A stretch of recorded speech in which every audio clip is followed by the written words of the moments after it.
Hi everyone, Simon Keeling here. It is Saturday and it's the 8th of September. Thanks for watching weatherweb.net. As always, the sites get free of charge by the adverts you see around the screen here. So by you coming back, visiting the site and using the adverts, that generates revenue which keeps it all free of charge. So thank you for doing that. We're going to take a look a little bit further ahead in just a moment, but let's just get the detail out of the way for the next few days. This is the pressure setup for this afternoon. This is the chart at 1 o'clock on Saturday afternoon. High pressure is still dominating with the winds flowing around the area of high pressure like so.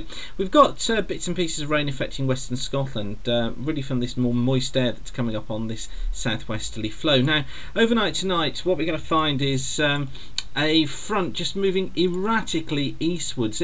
It's this feature out here, and you'll notice how into Sunday morning it's still to the west of Ireland, but starting to pick up on hints of a little bit of rainfall into the Irish Sea here.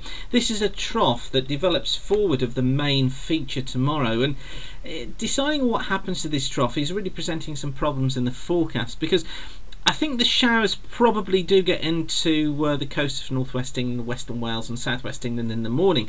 The more persistent rain always affecting Western Ireland, but more eastern areas look as if they'll stay drier and brighter and still hot again, with the southwesterly winds starting to increase. Now in the afternoon we could find one or two showers breaking out anywhere from central southern England up through the Midlands and northern England. I think most rain though northern and western Scotland, also across Ireland. This is where it'll be heaviest and most persistent. Outbreaks of rain for most of Wales and southwest England, and I think we'll tend to find cloudier conditions across northeast England, parts of the East Midlands, and I think probably East Anglia stays dry through the day. Cooler air following in behind this system but staying warm out towards the east.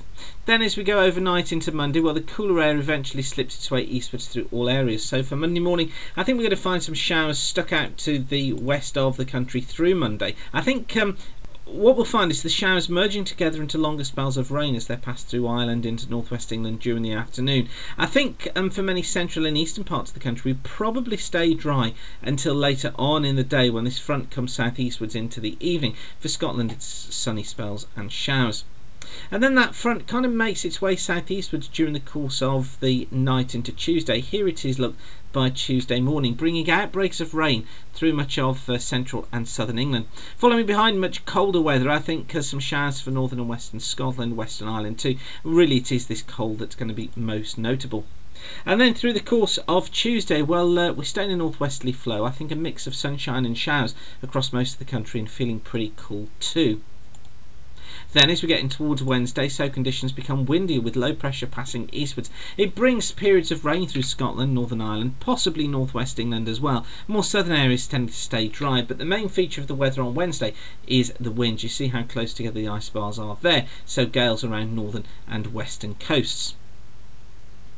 And then as we get in towards into Thursday, well, this area of low pressure is still off Scotland. Now, this is where things start to become interesting, because we've got a front that lies through Ireland, through northern England, bringing periods of rain. So perhaps some pretty hefty rain across northwest England and northern Ireland. Also some rain for northern Scotland, but in between those two features, I think we'll find sunny spells and showers and feeling pretty cool. Down to the south, it's drier, I think, through central, southern and eastern parts of England. So East Anglia and the southeast is dry with some bright spells developing. Some rain though affecting western and southwestern coasts of Wales, and breezy again through these southern areas. The winds near gale force on western coasts. Then into Friday, the front slips further southwards. Look, you see the flow there turning more into the northwest. That's indicative of colder air coming through again, and it looks as if Friday for most of us should be a fair day. However, East Anglia and the southeast may well hold on to some rain for a time, but I think drier weather will be following in. And then hints from the GFS that we go more into a westerly flow through Saturday, so that brings us sunny spells and also some scattered showers through Saturday, most of them affecting northern and western areas.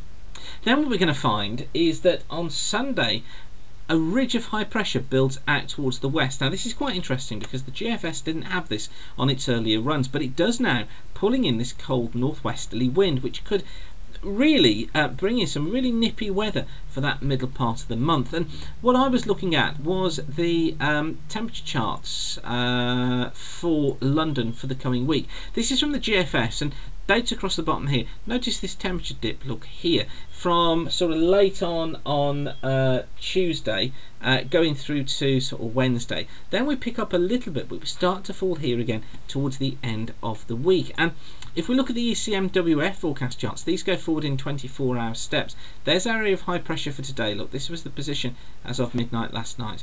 There's Sunday, look, with a low coming in, and the front, of course, is going to be down these western coasts through Sunday and into Monday.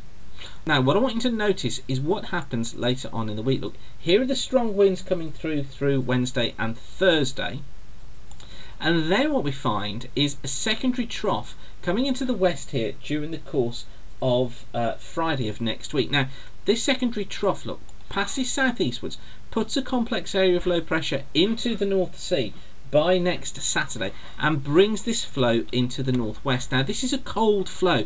If you follow the isobars back, look, they're coming straight from the pole. So I like this situation, this scenario that the ECMWF has got of bringing cold air down during next weekend with showers, and probably windy. I think most showers for northern and western coast, relatively few down towards the south. And then look what it does. Notice the ridge out to the west here. Clears the low eastwards during next Sunday, and then builds the ridge in, look, through the course of Monday. So what we see is this ridge build itself in during Monday. The cold air to some extent gets cut off, but it leaves us pretty chilly. But then what I could see happening is this area of high pressure slipping its way eastwards during the period from, let's say, from about the 18th through to about 23rd, 24th. As it moves east, it will pick up a southerly flow, so we see temperatures rising around the 22nd, 23rd, 24th, still under high pressure. But then what would happen is that the trough in the Atlantic here would eventually make its way in, so we could end the month pretty unsettled. Well, that's how things look at the moment. I'm kind of in this camp of thinking that, well, yeah, the week ahead is going to be certainly cooler than it has been, and windier, and certainly more autumn-like for many. Then it clears eastwards into the weekend, but then we get a real hit of autumn chill. So daytime temperatures would be between kind of 10 degrees Celsius and 16 degrees Celsius. And overnight, in this situation, late on next weekend, I wouldn't rule out the risk of ground frosts. Then we could see this situation where in the week commencing the 17th, we see fair conditions through to around about the 23rd, 24th, and we could become warmer towards the end of that week before things turn more unsettled again towards the end of the month. That seems to be the way that this is panning out just at the moment.